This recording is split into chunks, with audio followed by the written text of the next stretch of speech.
네, 여러분 안녕하세요. 중앙대학교 김상윤입니다. 코리아 그래픽스 이틀 행사 중에 제가 대미를 장식하게 해주셔서 상당히 영광으로 생각을 하고요. 여러분들 최근 이 디지털 분야를 넘어서서 우리 전 산업 영역의 메타버스라고 하는 이 변화, 너무나 중요하고 아주 주목하는 변화이죠. 메타버스라고 하는 것이 특정 기술에 대한 얘기도 아닙니다. 그리고 특정 서비스에 대한 얘기도 아닙니다. 자, 메타버스는 우리 경험에 대한 얘기거든요. 우리가 가상 공간에서 현실 세계의 어떤 특정 경험을 가상 공간의 경험으로 대체한다라고 하면은 우리 현실 세계에 해당 경험은 사라지겠죠. 우리가 가상 공간에서 공간을 꾸미고 다양한 거래 활동을 하는 과정에서 이 자산에 대한 축적이 필요하다. 물론 디지털 자산이겠죠. 이런 형태는 바로 NFT, 암호화폐와 같은 가상 자산의 형태가 되겠죠. 바로 여러분들이 이 가상 공간에서의 경험이 하나 둘 확대되면서 예를 들어 하루에 24시간 중에 두세 시간을 가상 공간에서 보내기 시작하는 시대가 열린다. 바로 이렇다는 측면에서 많은 기업들이 비즈니스를 가상 경제 기반으로 전환시키고 여러분들이 다양한 어떤 가치를 가상 공간에서 얻으실 수 있다라는 겁니다. 바로 이런 측면에서 저는 가상 경제라는 말씀을 좀 드리고자 합니다. 자, 여러분들 메타버스에 대한 얘기부터 잠깐 먼저 해볼게요. 아마 작년 1년 동안 메타버스라는 용어이자 이 변화를 아마 여러 곳에서 접하셨을 거예요. 그리고 저 말고 더 전문가분들의 강의도 많이 들으셨을 거고요. 각자 메타버스로 생각하는 그런 개념들, 이미지들이 있으시죠. 어떤 단어가 떠오르세요? 아마 메타버스가 무엇이냐라고 여쭤보면은 많은 분들이 가상세계 혹은 아바타, 그죠? 아니면 또 게임 중에서도 제페토, 로블록스 뭐 이런 것들을 주로 꼽으실 겁니다. 자, 그런데 우리가 이 게임 중심으로 펼쳐지고 있는 이 메타버스의 변화가 사실 특정 세대들을 지금 타겟으로 하고 있는 정도밖에 안 되죠. 여러분 제페토, 로블록스 직접 해보셨나요? 아마 최소한 20대 중반 이상 분들은 제페토 아예 접근도 안 해보신 분들도 있어요. 제페토가 메타버스가 아니다라는 말이 아니고요. 지금 2022년에 펼쳐지고 있는 이 메타버스의 변화는 바로 이 게임 중심의, 바로 메타버스를 적용하기 쉬운 산업 중심의 변화이다 보니 이 게임이나 엔터 업계와 같은 이런 변화가 적극적으로 벌어지고 있는 이 산업의 타겟은 주로 10대들이라는 것이죠. 아마 여러분들 머릿속에 이 메타버스 하면 대부분 현실적으로 이 게임을 떠올리세요. 제가 제페토의 장면들을 잠깐 담아왔는데요. 제페토 게임 해보신 분들 아니면 또 여기저기 영상을 보신 분들은 아마 이런 장면들 많이 보셨을 거예요. 주로 아바타를 이렇게 만들어가지고요. 10대 특히나 여학생들, 초등학교 여학생들이 참 좋아해요. 아바타를 예쁘게 꾸미기도 하고요. 친구들을 만나고 여행도 다니고 또 물건도 구입하고 뭐 이런 어떤 형태의 아바타가 살아가는 삶이 가상 공간에서 펼쳐지죠. 근데 아무리 이 제페토가 메타버스입니다 말씀을 드려도 많은 이 기성세대 분들, 시니어 분들은요, 이것을 메타버스로 공감하지 못해요. 왜냐하면은 우리 현실 세계를 이 가상세계 게임이 아직까지 반영하고 있지 못하기 때문이죠. 자, 그렇다면 질문을 한번 드려볼게요. 이 메타버스의 변화가 지금 펼쳐지고 있는 이 게임이라고 하는 영역, 즉 우리 사회가 게임 속으로 들어갈까요? 우리 기업의 비즈니스가 다 게임 속으로 들어갈까요? 여러분들의 개인 일상이 게임 속으로 다 들어갈까요? 저는 사실 이건 현실적으로 불가능하다라는 답을 드립니다. 자, 그렇다면은 지금 펼쳐지고 있는 이 게임 중심의 메타버스는 도대체 무엇이냐? 바로 저는 Z세대나 알파 세대들이 이 메타버스로 여기는 공간 정도로 표출되고 있다라는 것이죠. 자, 그러면은 우리가 이 시니어분들, 이 전 세대를 아우르는 메타버스 플랫폼은 사실 아직까지 대표적인 플랫폼을 언급하기는 힘든 상황이라는 것이죠. 시간이 좀 흐르고 우리 모든 세대가 들어가서 가상 공간에서 일상생활을 영위할 수 있는 플랫폼들이 언젠가는 나오겠지만 아직까지는 그런 형태의 경험들은 존재하지 않는다라는 것이죠. 자, 그렇다면은 30대 이상 분들이 즐길 수 있는 메타버스 어떤 게 있을까요? 오른쪽 보시면은 VR로 명상하는 사람들 최근 늘어나고 있습니다. 이렇게 VR 장비를 끼고요. 내가 원하는 장소를 선택하면은 새소리, 물소리도 들리고 내가 일주일간 쌓인 스트레스를 이 VR 가상세계 명상을 통해서 풀 수가 있어요. 실제로 이게 의학적으로 증명이 되고 있는 게 최근 올해 초에 라스베가스 CES 쇼에서 한 업체, 국내 업체가 혁신상을 수상한 적이 있어요. 바로 어린이들의 ADHD, 주의력 결핍 장애 증후군을 이 VR 명상 컨텐츠로 이렇게 진단하고 치료하는 어떤 기능을 하는 컨텐츠로 수상을 한 것이죠. 바로 이 가상 공간에서 명상이라고 하는 요 작은 경험 단위는 충분히 여러분들이 즐길 만한 수준으로 최근 펼쳐지고 있다는 것이죠. 또 어떤 사례가 있을까요? 아마 여러분들 회의라고 하는 거, 우리 최근 들어서 비대면 회의들 많은 이제 화상 회의 시스템으로 경험하고 계실 겁니다. 근데 상당히 불편하죠. 이 카메라 구멍을 봐야 되니까. 자, 근데 이것을 가상 공간으로 옮겨 놓으면 어떨까요? 요즘 많은 기업들이 이런 가상 공간 회의 시스템을 개발해서 제대로 퀄리티 좋게 내놓고 있습니다. 여러분들이 아바타로 접속하시든 아니면 현실 세계에서 VR 혹은 AR을 착용하시든 이 가상 공간의 회의라는 경험은 생각보다 아주 완성도가 높게 제공이 되고 있다는 것이죠. 바로 이런 형태들이 2022년 여러분들이 즐길 수 있는 메타버스의 경험이라는 것이죠. 저는 최근 이 주말마다 가상 세계에서 탁구를 치고 있습니다. 여기 영상에서 보시는 거 제가 녹화를 해온 장면인데요. 바로 이 VR, 우리 오큘러스 2라고 하는 장비를 끼고 이 가상 세계 탁구장에서 이렇게 탁구를 칩니다. 현실 세계 탁구와 정말 한 60-70% 정도 느낌이 나요. 제가 이 가상 세계에서 탁구를 치기 시작한 이후부터 현실 세계 탁구장을 끊었습니다. 왜냐하면 저에게는 이 가상 세계의 운동이 충분히 가치를 제공하기 때문이죠. 만약에 이게 탁구 정도가 아니라 여러 영역에서 많은 사람들이 가상 세계에서 스포츠를 즐기기 시작한다면 현실 세계의 이 스포츠 업종은 어떻게 바뀔까요? 사실 우리 현실 세계의 이런 스포츠라고 하는 업종 자체가 가상 세계의 가상 경제로 대체될 수 있다는 것이죠. 바로 이러한 변화가 중장기적으로 찬찬히 단계적으로 펼쳐질 수 있다는 겁니다. 자, 이 과정에서 우리는 이 서비스에 대한 어떤 수수료를 지불하고 혹은 이 가상 세계의 다양한 형태의 어떤 컨텐츠를 구입하고 거래 활동이나 경제 활동을 아마 하나 둘 증가시켜 나가게 될 것입니다. 자, 그런 과정에 이 거래나 경제 활동을 담보하는 수단이 필요하죠. 바로 여기서 가상자산의 역할이 확대될 수 있다는 것이죠. 최근 들어서 가상자산의 대표적인 암호화폐나 NFT는 일부 부정적으로 인식하는 분들도 있고 거품이 꼈다 이렇게 또 해석하시는 분들이 있죠. 아무래도 이게 기술 초기 시장이다 보니까 암호화폐가 탄생한 지는 전 세계적으로 13년 정도 지금 흘러가고 있군요. NFT는 사실 전 세계적으로 유행한 지 몇 년 되지 않았습니다.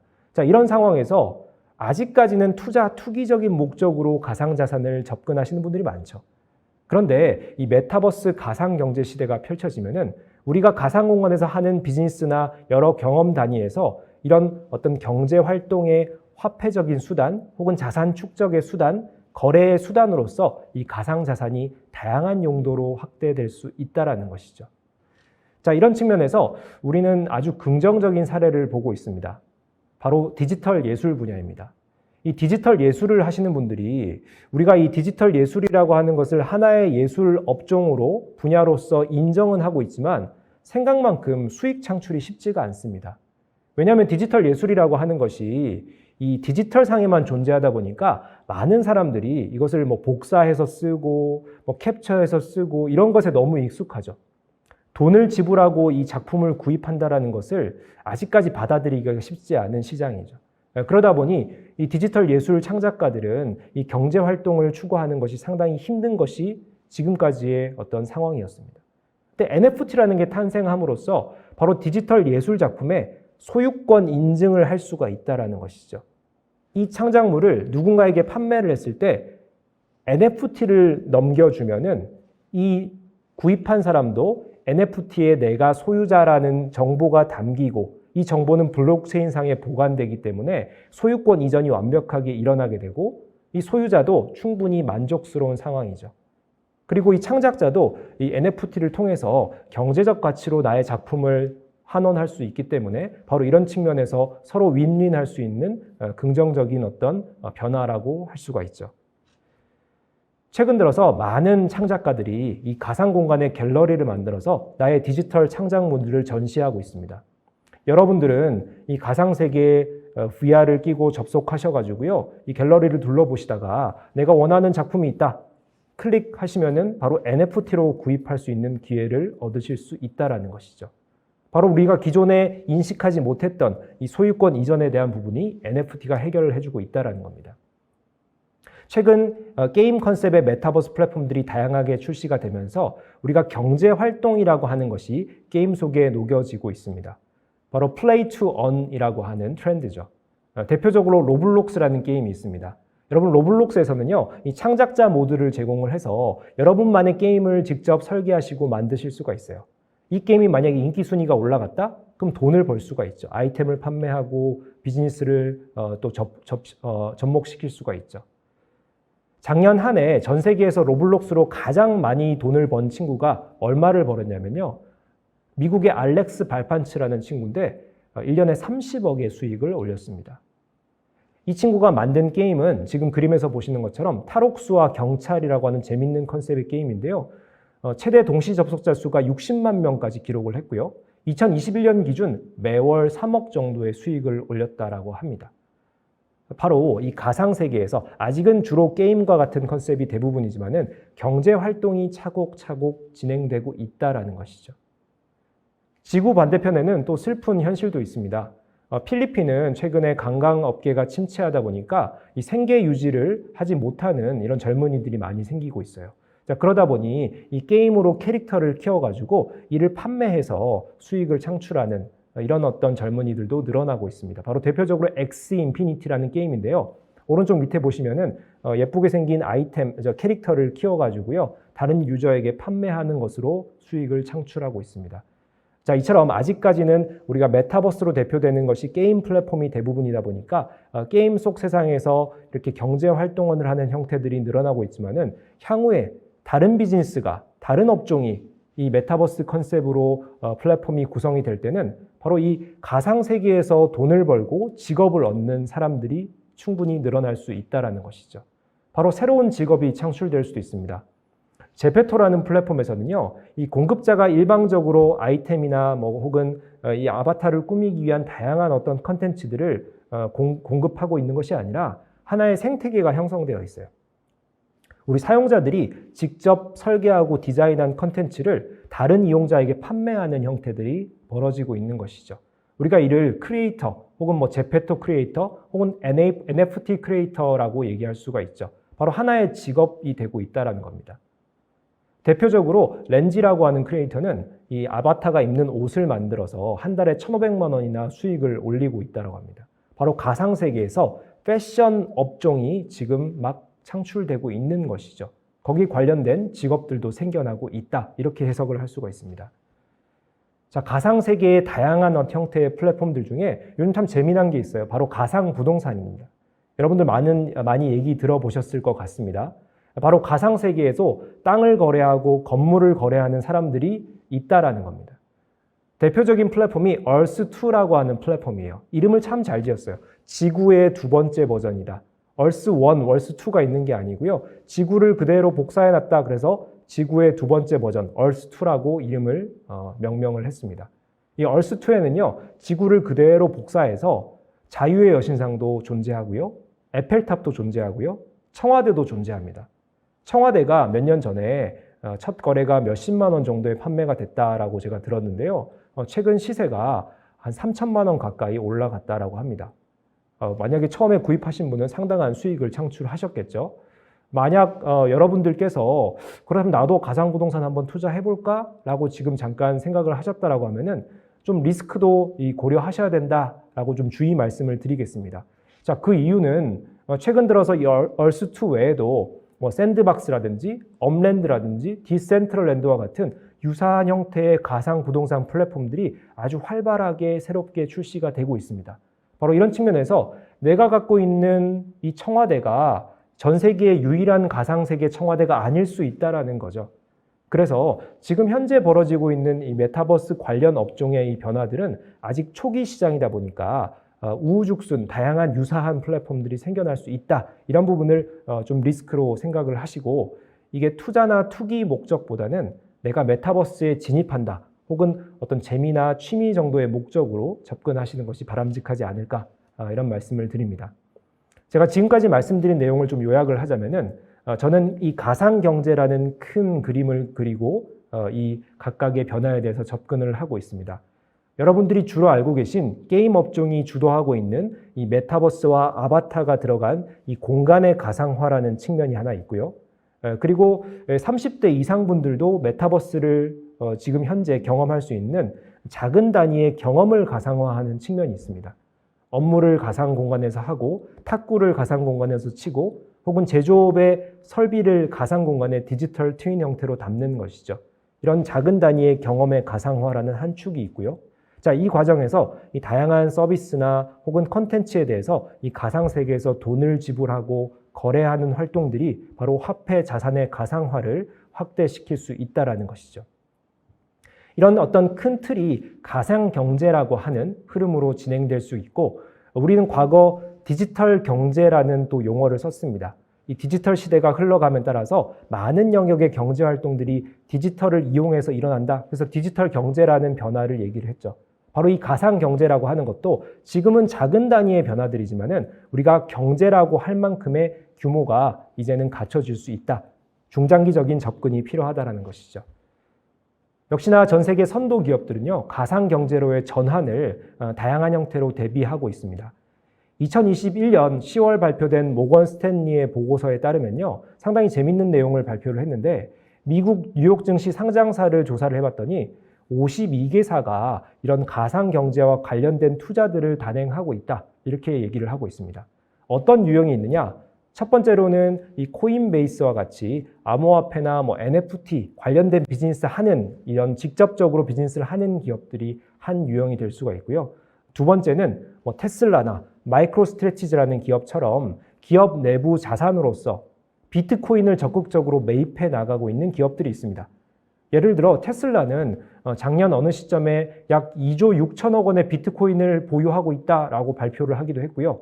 마이크로스트래티지라는 기업은 약 6조 원의 비트코인을 지금 가지고 있다라고 발표를 했습니다. 가상자산을 매우 긍정적으로 보는 기업들이죠. 물론 최근에 시세가 좀 안 좋다 보니까 이렇게 손해를 좀 보고 있긴 한데, 중장기적으로 이런 부분들을 매우 긍정적으로 바라보는 기업들도 있습니다.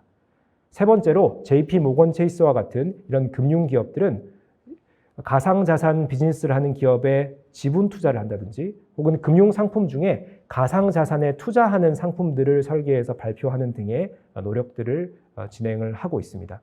자, 이런 어떤 기업들의 노력들 한번 지켜볼 필요가 있다라는 생각입니다. 자, 특히나 오늘 제가 마무리하면서 말씀드릴 내용은 글로벌 기업들 중에 이 메타버스 가상경제의 변화를 주도하는 기업들, 바로 공급 기업들의 움직임입니다.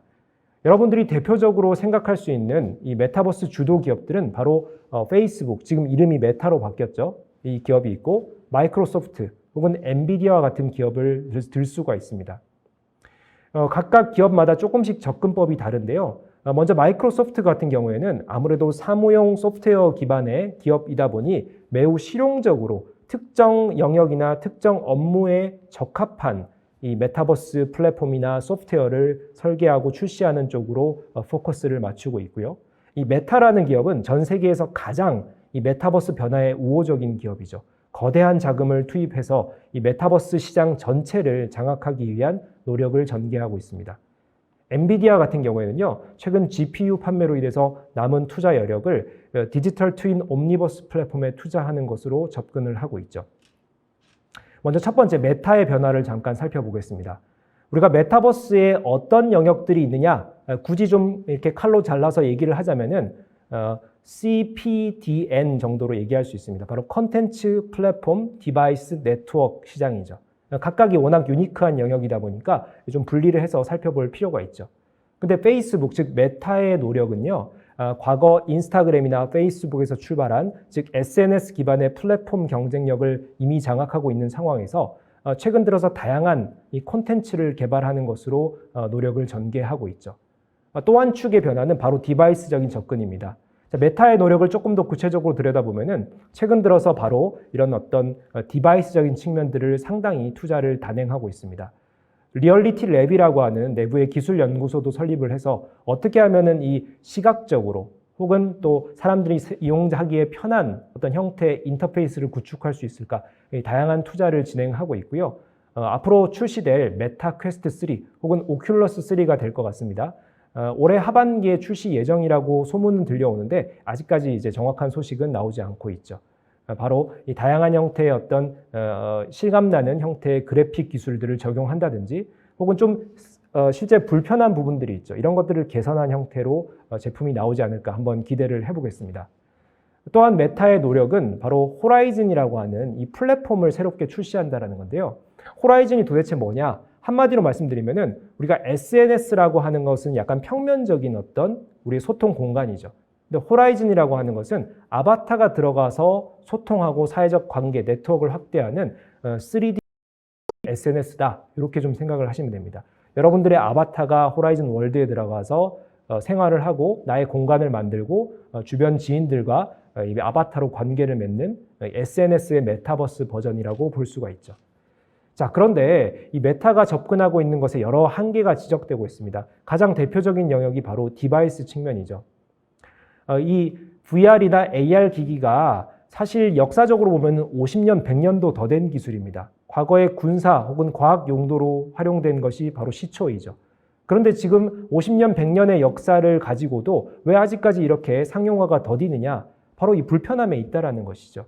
특히나 VR이라고 하는 것은 헤드 마운트 디스플레이 형태, 즉 뒤집어 쓰는 형태다 보니까 무겁고 불편함을 호소하는 소비자들이 많고 그렇다 보니까 시장 성장에 장애가 있다는 것이죠. 구글도 역시나 2010년대 초반에 구글 글라스라는 이름으로 AR 기기 시장에 투자를 시작을 했습니다. 실제로 시제품까지 나왔는데요. 이걸 시제품 나오기 전에 소비자들을 대상으로 일부 소비자들 대상으로 테스트를 해봤더니 약 72%의 소비자가 개인정보 노출 위험이 있어서 못 쓰겠다. 혹은 90%의 소비자가 이거 눈이 시선 처리도 힘들고 눈이 피로하고 이 불편해서 못 쓰겠다라는 답을 내놨다라고 합니다. 이 당시에 책정한 가격이 약 200만 원 수준이었거든요. 200만 원으로 내놨을 때 안 사겠다는 사람이 많았다는 것이죠.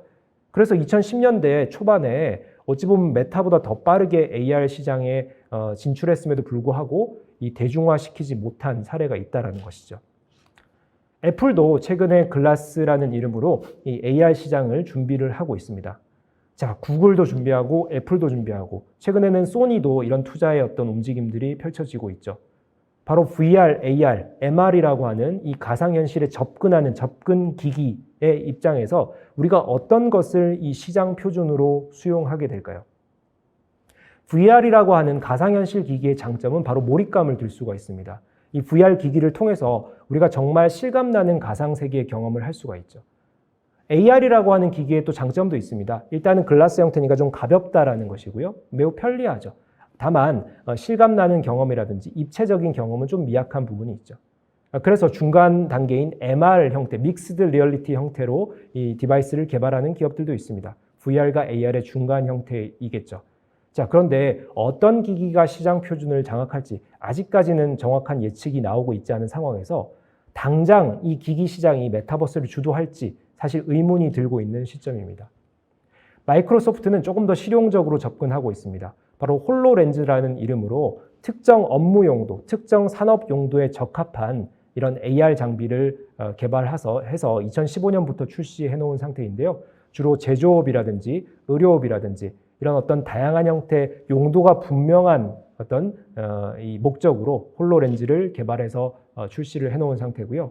이와 같은 연장선상에서 이 다이나믹 365 커넥티드 스페이스라는 플랫폼을 통해서 예를 들어서 지금 그림에 보시는 것처럼 어떤 그 의류 영업점을 운영하는 사장님이 우리 영업점을 아주 스마트한 가상현실이 접목된 공간으로 꾸미고 싶다. 그럼 커넥티드 스페이스 플랫폼의 도움을 받아서 바로 AR 기기를 고객들이 착용하고 이 다양한 영업점 내 스마트 렌즈라든지 혹은 입체적으로 내가 옷을 입지 않았는데 이 가상 세계에서 입어보는 경험이라든지 이 다양한 용도의 새로운 기능들을 제공하고 있다는 것이죠.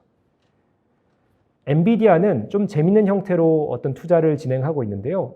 GPU의 투자 여력을 바탕으로 엔비디아 옴니버스 플랫폼을 발표했습니다. 이 옴니버스라고 하는 것은요, 게임이나 엔터 업계에 치중된 이 메타버스를 탈피하자라는 건데요. 건축, 제조, 디자인, 미디어 영역에서 이런 가상 어떤 영역의 컨텐츠나 혹은 가상 세계 경험을 활용할 수 있는 용도가 각각 다양할 수 있다. 즉, 엔비디아 옴니버스 플랫폼이 각 업종별 특성에 맞는 새로운 기능과 어떤 그 기술들을 제공하겠다. 하나의 어떤 인프라적인 성격으로 이 플랫폼을 제공하겠다. 만약에 이를 원하는 기업들은 협업을 통해서 함께 또 추가적인 기능 어떤 개발을 하겠다라고 선언을 한 상태입니다. 옴니버스 플랫폼을 활용한 사례가 지금 하나둘 언급이 되고 있는데요. 먼저 첫 번째로 제조업에서 이 BMW와 협업을 통해서 실제 공장이 존재하는 형태에서 가상 공장으로 전환을 시키는 것이죠. 그러면 작업자들이 실제 현장에서 설비들을 컨트롤하는 것이 아니라 가상에 있는 이 디지털 트윈 설비들을 제어하고 실제 현장에 연동돼서 돌아가는 형태로 바로 이 옴니버스의 활용 사례가 있다는 것이죠. 두 번째는 최근 격전이 벌어지고 있는 자율주행 시장에 AI 컨시어지라고 하는 소프트웨어 플랫폼을 개발을 해서 이 추후의 모든 자율주행차, 모든 전기자동차가 어찌 보면은 이 IT 기기의 형태로 바뀔 것이다. 즉, 엔비디아가 개발한 AI 컨시어지 소프트웨어를 어떤 기기든지 탑재만 하면은 이 엔비디아의 자율주행 모드로 이 자동차를 제어할 수 있다라는 아주 큰 거대한 그림을 가지고 접근을 하고 있습니다. 저는 사실 자율주행이 궁극적으로 저런 모습으로 가야 된다. 오늘은 내가 구글 소프트웨어로 운전하고 싶다. 오늘은 테슬라 소프트웨어로 운전하고 싶다. 이렇게 패키지를 바꿔 끼워가면서 소비자들이 선택할 수 있는 형태로 저는 궁극적으로 갈 것이라고 보는데 바로 엔비디아가 그런 그림을 그리고 있는 것이죠.